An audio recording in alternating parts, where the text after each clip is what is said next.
How come that didn't apply in the 1970s and 1960s? Because nobody paid those taxes back then. You know how many? I would much rather. The economy was booming when the effective tax.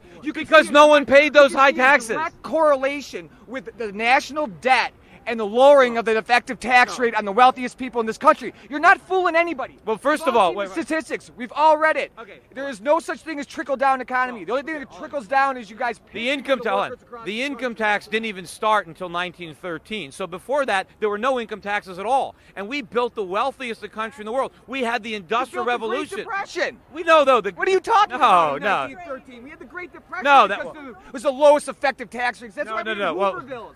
Because we weren't taxing well, first of all, the wealthy. Depression was in the 30s, not 1913. That's when it began, because there was no income tax rate on the wealthy. The income tax is not why we had a depression. What happened was the Federal Reserve printed too much money in the 1920s. They created a real estate bubble and a stock market bubble. And then when it burst, Herbert Hoover, instead of letting the free market work, came in with all this government props and bailouts and tried to interfere, and he created the depression. And then Roosevelt made it great by interfering even more by taking Hoover's entire plan and expanding it. Wrong. No. That's wrong. You only think it's wrong because you got brainwashed in a government school. I didn't bring them up. I can read studies from the economic policy. Well, I mean, it's pretty simple. You haven't read any of my stuff. I'll tell you this. I'll tell you this right now.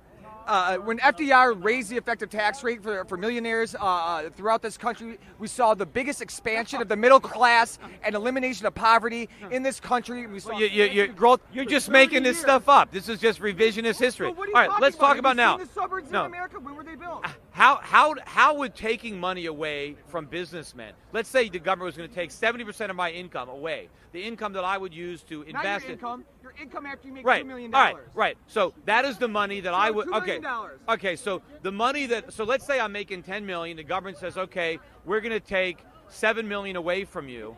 Right? And now, how is that going to help the country by taking money away from me that I might have invested in growing my business? Yourself that money and sitting it in some bank account across seas, you're going to reinvest it in No, but what do you think? What do you think the banks do with the money? They loan it out to businesses. Where do you think credit comes from? If you take money away from the people who earn it and save it and send it to Washington, it's going to get squandered, and you're going to destroy the incentives to grow the economy. Lowered the tax rates in the 1980s, and they effectively went down.